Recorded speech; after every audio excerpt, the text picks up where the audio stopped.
World at War introduced Nazi zombies almost as a prank, but hidden radios and audio fragments inside maps like Shi no Numa and Dare Riza established the tone that would haunt the series for the next 15 years. In Shi no Numa, activating dusty radios reveals coordinates for Area 51 and Tunguska, locations already steeped in UFO folklore. Between these bursts of static, a child's voice murmurs about 1-15, the mysterious element that raises the dead. There's no quest marker, just a looped recording that sounds like a Black Ops tape found in a swamp. Then came Dare Riza, where shooting a metal panel near Teleporter B triggers the now famous flytrap. Samantha Maxis giggles through the speakers. "Let's play hide and seek!" She hides 3 floating objects around the facility. When you find the last, her tone curdles. "You found it, now I want to play with you." The game rewards you with a weapon, but the real prize is unease. Players were suddenly listening to a dead child mocking them between rounds. This was the birth of Call of Duty's hidden horror. Scientific ruins, cheerful voices, and invisible rules that treat the player like the lab rat. Kino der Toten, 2010. The theater of the dead Black Ops expanded the creep factor through theatrical staging. The map, Kino der Toten, looks like an old German cinema, but teleportation pads randomly drop you into fleeting voyeuristic rooms. A blood-smeared nursery filled with teddy bears, a surgical chamber, or Samantha's bedroom frozen mid-tantrum. These glimpses last only seconds before you're ripped back into the theater, as if you'd seen something you shouldn't. Scattered film reels show medical footage and scientific diagrams hinting that the Nazi experiments were far darker than the game's pulp tone suggests. Combined with Samantha's disembodied laughter, the effect is less zombie horror and more haunted house deja vu. You're fighting monsters in a space that remembers its own crimes. The true disturbance isn't gore, it's implication.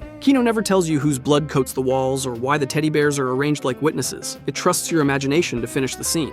Ascension, 2011. The cosmonaut who never came home. Ascension turns that unease cosmic. Set in a decaying Soviet launch facility, the Easter eggs hide inside red telephones and static-soaked radios. When activated in sequence, they relay the last logs of scientists who launched an experiment they couldn't control. One voice grows frantic. "She's coming! She's here!" Then silence, followed by the shriek of a dying cosmonaut. The background noise of airlocks and alarms creates the sense that you're hearing a disaster in progress. The final step of the map's main quest literally lifts the player into the sky, a blinding ascension that doubles as a moral question. Did you just help free Samantha, or unleash her completely? The ambiguity is what makes it disturbing. The horror hides in bureaucracy, ordinary people following orders until physics starts answering back. Moon, 2011, When Earth Dies. If Ascension was dread, Moon was devastation. The map begins in a desert on Earth and teleports players to Griffin Station, a research base orbiting the Moon. Complete the hidden objectives, hacking terminals, collecting plates, and charging a pyramid, and you gain control of 3 nuclear missiles. Fire them, and you witness Earth's destruction in real time. This wasn't just spectacle. It rewrote the zombies' storyline permanently. Later maps in Black Ops 2 show the planet scorched, its atmosphere gone. Players didn't just finish a quest, they ended civilization. It was the first Easter egg to carry canonical consequence, a grim joke at the community's expense. You solved the riddle, and your reward was annihilation. That inversion curiosity punished by apocalypse is what makes Moon's Easter egg genuinely disturbing. It weaponizes the player's own need to see what happens, and turns it into guilt. Mob of the Dead, 2013. The cycle that never ends. Black Ops 2's Mob of the Dead transformed the Easter egg into a full-blown morality play. 4 gangsters, Weasel, Finn, Sal, and Billy, are trapped in a ghostly Alcatraz. Completing objectives eventually unlocks a plane escape to the Golden Gate Bridge, where the real twist begins. At the finale, one of 2 endings can occur. Either the 3 mobsters electrocute Albert, Weasel, Arlington in the electric chairs to continue the cycle, or Weasel kills them instead, breaking it. Both conclusions are abrupt. The screen whites out, the announcer whispers a verdict, and the match ends. The horror isn't supernatural, it's metaphysical. The prisoners are doomed to relive their deaths until one betrays the others. Their hell is repetition, and their only freedom is murder. It's a parable disguised as a side quest, and its sudden termination, no score screen, no outro, leaves players staring at their monitor like a jury dismissed without explanation. Origins, 2013, A Child's Nightmare in the Trenches. The final zombies map of Black Ops 2, Origins, combines historical grit with fairy tale dread. You fight through WWI trenches littered with corpses and steampunk machinery, while a child's voice, Samantha's again, begs for release. Completing the elaborate Little Lost Girl quest frees her from Agartha, the realm of the damned. What unsettled players wasn't the occult imagery, it was the ending. When you finish, the world fades into a cozy bedroom. 2 children, Samantha and Eddie, play with toy soldiers that mirror the characters you've just controlled. A siren blares outside. Eddie says his father has promised him control next time. That sentence collapsed years of lore into a single chill. Everything the community had solved, every myth about Element 115 and Richthofen, might just be a child's game during the apocalypse. The story never confirms it. It leaves you suspended between 2 realities, one cosmic, one domestic, and lets the unease rot quietly in your head. Shi no Numa Revisited, Chronicles Remaster 2017. The radio that shouldn't talk. When Shi No Numa returned in Zombies Chronicles, players discovered new radios featuring Dr. Monty, not Samantha, delivering cryptic messages about the cycle of universes and the influence of Element 115. The remaster added lore context rather than new supernatural whisper effects. It's subtle but effective, an audio haunt that implies the game itself is now contaminated. Nuketown's Living Mannequins, Suburban Nightmare. No Easter egg captures Call of Duty's love of the uncanny, like Nuketown's mannequins. It began in 2010's Black Ops, where players discovered that shooting every mannequin head within seconds of a match starting unlocked hidden tracks or on-screen effects. It was harmless fun, until Black Ops 3's Nuketown 2065 turned it into horror. If you shoot all mannequin arms within roughly 2 minutes of the round starting, the mannequins come alive. They freeze when you look directly at them, but sprint when your camera turns away, mimicking the weeping angels from Doctor Who. Their running animation is fast, silent, and always just out of view. Shoot all their heads instead, and a second variant activates. Now the mannequins shriek and charge like zombies, flailing stiffly through backyards and garages. Treyarch later confirmed both versions were deliberate, one designed to create psychological tension, the other pure panic. The scene stays bright and cheerful, the 1950s-style suburb glowing under blue skies. The horror is contrast, not darkness. Domestic calm turned predatory. Players learned that even in daylight, Call of Duty can find a reason to make you flinch. Warzone, Modern Warfare 2019, the Halloween jump scares in October 2020, Warzone's haunting of Verdansk event hid one of the franchise's meanest pranks inside its safest action, looting. Throughout the limited time mode, a random subset of loot boxes were cursed. Opening one could trigger a full scream jump scare, a ghoul, zombie, or ghost woman lunging toward the player while a distorted shriek blasted the audio channel. The scare lasted barely a second but filled the whole screen, bypassing HUD and menus. The randomness was the point. Any chest, in any building, could betray you. Streamers screamed mid-broadcast. Chat feeds exploded. Clips went viral. Infinity Ward had taken a mundane FPS rhythm. Search, loot, equip, and broke the player's trust in it. Elsewhere in the same event, Verdansk filled with extra atmospheric touches. Graves in the boneyard, flickering hospital lights, whispers around TV station. None matched the simplicity of the jump scare, though. It worked because it invaded the moment between fights, when players finally felt safe enough to breathe. Shadows of Evil, 2015, Rituals and Regret. If Mob of the Dead made the afterlife tragic, Shadows of Evil made it theatrical. Set in a corrupted 1940s metropolis called Morgue City, it follows 4 sinners: a boxer, a cop, a magician, and a dancer, each responsible for a murder. The Easter egg forces players to reenact their crimes through occult rituals. You collect items linked to their sins, carry them to glowing circles, and perform sacrifices while a demonic narrator mocks you. Each ritual fills the air with chanting and crimson light. Finish them all, and you summon the Shadow Man, an ancient being whose arrival reveals the city's true state, a purgatory loop where guilt and punishment feed each other. Hidden among these steps is a notorious zombie Richthofen jump scare. If you aim your sniper scope or interact near certain rift areas, a distorted Richthofen face flashes full screen for half a second accompanied by a screech. It offers no reward or lore, it simply exists, a digital haunting that reminds players they are trespassing in someone else's punishment. The power of Shadows of Evil lies in repetition. You advance by replaying the same bloody motions the characters use to damn themselves. The jump scare is punctuation,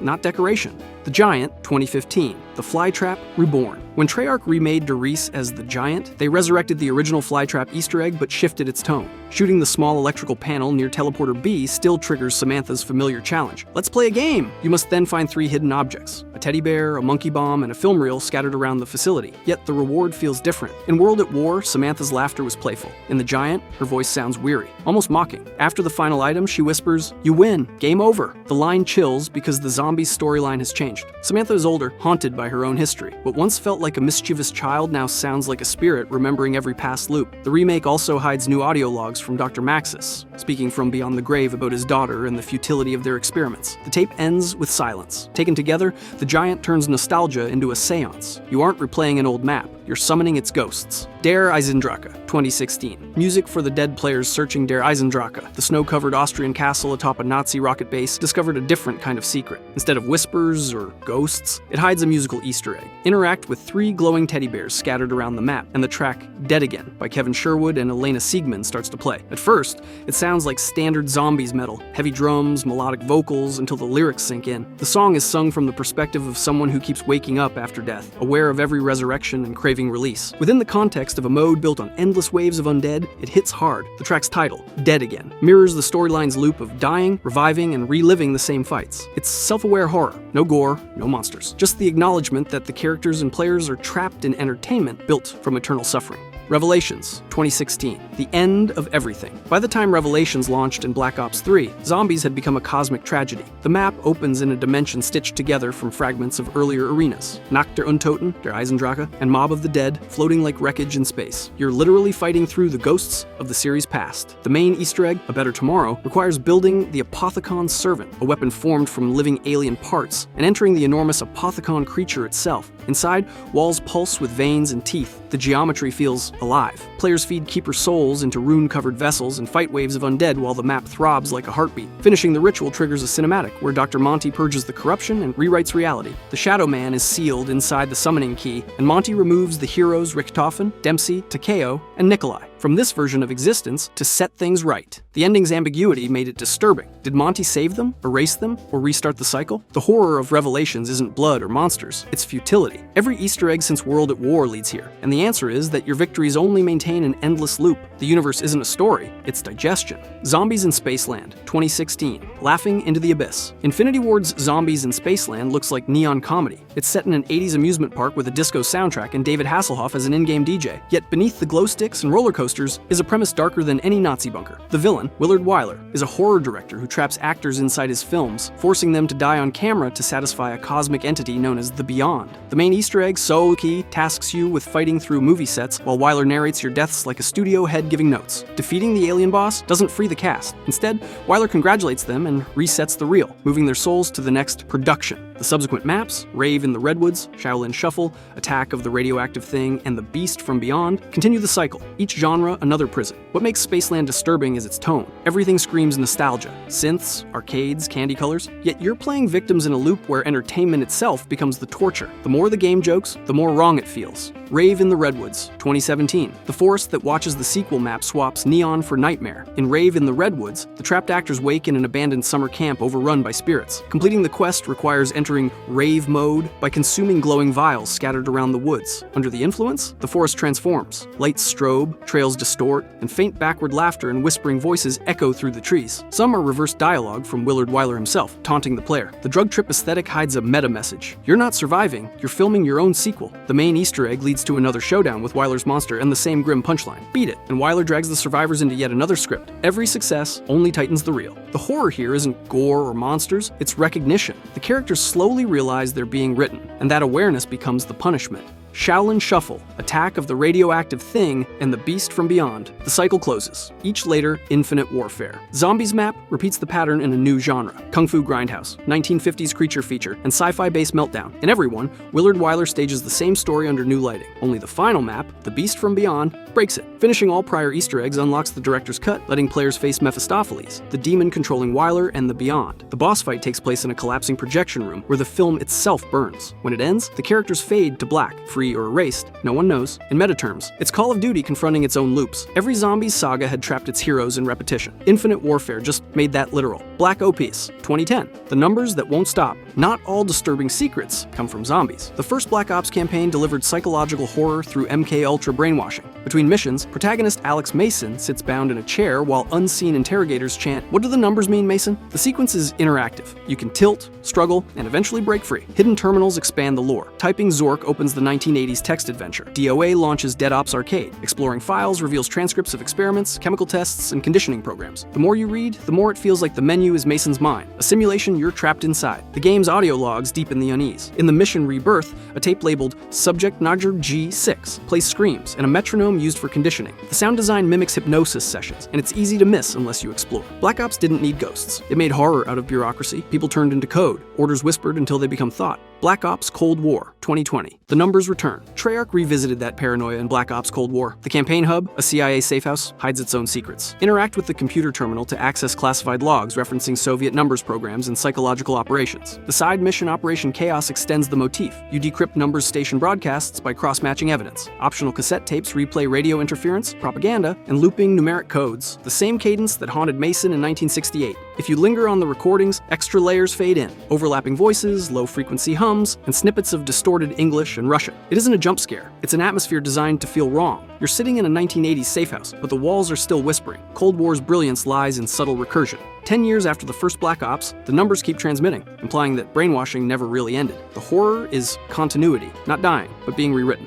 Call of Duty 2017, The Final Reich. When Call of Duty relaunched, players expected gritty realism, D-Day, the Ardennes, the familiar language of cinematic war. What they didn't expect was one of the most disturbing horror stories the franchise had ever built. The terror begins in the Final Reich, set in the bomb-scarred Bavarian village of Middelburg. A team of Allied specialists, Jefferson, Marie, Drostan, and Olivia, arrived to recover stolen art, only to uncover Dr. Peter Straub's secret weapons program. Straub has learned to reanimate the dead with Geistkraft, a strange energy channeled through human experiments. The Easter egg begins innocently, with generators and pressure valves, but the deeper you go, the worse it gets. You forge the Tesla gun, a weapon literally assembled from body parts, while Straub's calm radio broadcasts describe mutilation as scientific progress. His civility makes it worse. It's horror narrated like a thesis defense. Finishing the standard quest earns the casual ending, the fireworks achievement, after a fight against the grotesque Panzer murder. Completing the hidden steps of the true ending unlocks Dark Reunion. Here, the team learns Straub's real goal, resurrecting Emperor Frederick Barbarossa through Geistkraft, ensuring that tyranny itself achieves immortality. The symbolism is chilling. T's Zombies mode didn't turn history into fantasy, it turned it into nightmare science, suggesting that ideology can outlive the body. The Shadowed Throne, 2018, War's Afterlife. The sequel map, The Shadowed Throne, relocates the horror to ruined Berlin. The city smolders under bombardment, while Straub's creations infest its streets and tunnels. The Easter egg, the sword, and the raven sends players through subways, rooftops, and opera houses to forge a mythical blade and confront Straub. Skeletons sit upright in theater seats, and air raid sirens wail across the map. Radios whisper experiments on listening to the dead, dissolving into breathing static. Defeating Straub doesn't bring relief. The city remains dead but awake, a visual metaphor for the persistence of war itself. Sledgehammer's Zombies mode reframed horror as penance. Victory only pauses the screaming. Call of Duty, Black Ops, Cold War, 2020, Die Machine. Treyarch's Die Machine resurrected more than the undead. It revived the entire mythos. Set in a reimagined Nacht der Untoten bunker, now part of Project Endstation, the story begins with Nazi scientists tearing open a rift to the Dark Ether in 1944, and Soviet researchers reopening it decades later. Reactivating the reactor causes the sky to split, revealing a swirling black-violet vortex. Entering it pulls players into the Dark Ether dimension, a distorted version of the map that flickers with inverted light and shifting gravity. Audio logs from Dr. Ulrich Vogel, Endstation's director, narrate the descent into madness. The energy is aware, he warns, before the tape cuts into ambient lab noise and a faint pulse. Completing the Easter egg requires building the Aetherscope, charging a particle cannon, and sealing the breach before the facility collapses. When the mission ends, a radio transmission confirms survival but adds the warning, the ether is not closed, it waits. The scene turns science into seance, trading test tubes for rituals of containment.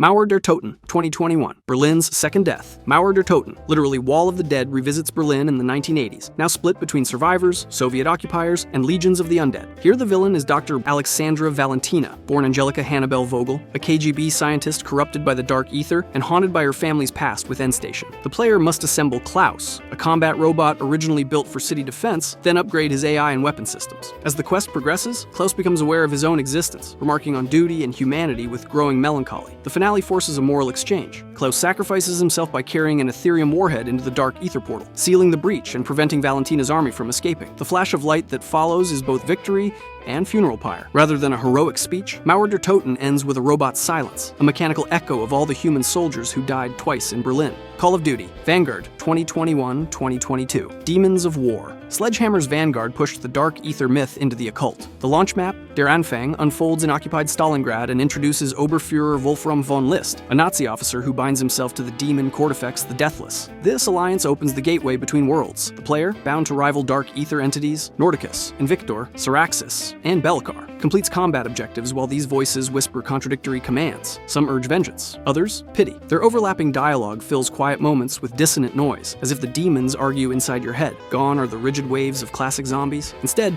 Der Anfang feels like an endless ritual loop. Portals, runes, and sigils, replacing round counters. Hidden journals and murals describe soldiers fusing with spirits and voices beneath the ice, waiting to be heard. The next map, Terra Maledicta, expands the mythos to the Egyptian desert. Its story event centers on freeing the Decimator Shield, an ancient weapon cursed with sentience, and retrieving a Tome of Rituals page to challenge Cortifex's control. Each step, aligning runes, channeling souls, listening to demonic chants, plays more like invocation than gameplay. Vanguard's tone is suffocating. The player is never the savior, only a vessel caught between rival powers. Every voice that guides you might be lying. Blood of the Dead, 2018, history eating itself. Blood of the Dead, part of Black Ops 4, remakes Mob of the Dead but replaces gangsters with heroes: Richthofen, Dempsey, Takeo, and Nikolai trapped in a collapsing timeline. What begins as a rescue mission turns into a meditation on fate, sacrifice, and failure. The Easter egg, Most Escape Alive, begins with familiar objectives: restore power, collect key cards, build the spectral shield, and feed souls to the Hell's Retriever dogs. Yet this version of Alcatraz feels haunted by memory. Ghostly voices from the 2013 map whisper through the halls, and the old mobster's presence lingers like a glitch in reality. Midway through, the crew discovers a younger Richthofen frozen inside a cryogenic pod, the version who still believes he can break the cycle. The older Richthofen sacrifices himself to protect the team, and the younger one steps forward to continue the loop. The final cutscene shows the Primus crew walking into a gateway as the camera pans over the body left behind. The tragedy isn't death, it's inevitability. Every Richthofen dies trying to rewrite destiny. The ending message "Cycle continues" makes the horror existential rather than physical. Tag der Toten, 2019. The End of the Ether. Tag der Toten, the final map in the Ether timeline, reimagines Call of the Dead as a frozen Siberian nightmare. 4 survivors, Misty, Marlton, Stuhlinger, and Russman, known collectively as the Victus crew, are revived to complete the saga that began in 2008. Their task is to construct the Agarthan device, a relic said to bridge realities. The main quest, Severance, takes players through icy caverns, rusted submarines, and a decaying lighthouse to gather the device's components. Each step uncovers echoes of the dead scientists who built it, their voices playing backward through broken radios. When the Agarthan device is completed, it releases Nikolai Belinsky, the last surviving member of Primus. The final cinematic reveals that Nikolai orchestrates the deaths of his corrupted companions, killing the undead Richthofen and persuading Samantha to finish him, before destroying the summoning key and taking his own life to end the cycle. He grants Samantha and Eddie, the children from Origins, a chance to enter a new universe, closing the Ether timeline with one final act of sacrifice. It's a rare finale in gaming, quiet, finite, and devastating. After over a decade of undead myth, Tag der Toten finally lets the story die. Forsaken, 2021. The Death of the Dark Ether. Forsaken, the concluding zombies map of Black Ops Cold War, takes place in a quarantined Soviet city sealed under a dome. Decades of tampering with dark ether portals culminate in the arrival of the Forsaken, an entity that embodies the dimension itself. The Easter egg leads players through weapon construction, facility defense, and ultimately the rescue of Samantha Maxis, whose exposure to dark ether energy has made her powerful but unstable. The final battle unfolds inside a containment chamber as Requiem's strike team and Maxis fight to imprison the Forsaken once and for all. When the creature weakens, Maxis steps inside the chamber, merging her power with the containment field to seal the entity. The screen floods with white light as alarms fade. She saves the world, but vanishes. In the post-fight cinematic, agents working for the director extract Maxis. He's soon revealed to be a modern incarnation of Edward Richthofen, leading a new branch of Requiem. Maxis's glowing eyes confirm the old corruption still lives within her. Forsaken closes its arc the way all zombies stories do. The victory costs the soul of the savior. Black Ops 6, 2024. Pantheon's Shadows. Treyarch's Black Ops 6 returns to psychological warfare through a new global organization known as Pantheon. The group manipulates nations using experimental mind control technology rooted in the same MKUltra numbers programs that haunted Black Ops 2010. The campaign follows CIA and MI6 operatives unraveling Pantheon's infiltration across governments. Scattered intel logs and terminal entries reveal early CIA projects that fused neural conditioning with surveillance networks, hinting that the war for the mind has simply gone digital. In the closing cinematic, after Woods and Marshall debrief with CIA Deputy Director Livingstone, an unknown hacker accesses his terminal remotely. The camera lingers as encrypted files open themselves, implying Pantheon's network is still active. The intruder's identity is never revealed, though community speculation points to Jackson Kane, the elusive Crimson One seen in campaign dossiers. The sequence connects Call of Duty's themes across eras from Cold War brainwashing to data-driven manipulation. The supernatural and the technological merge into the same idea: power over consciousness.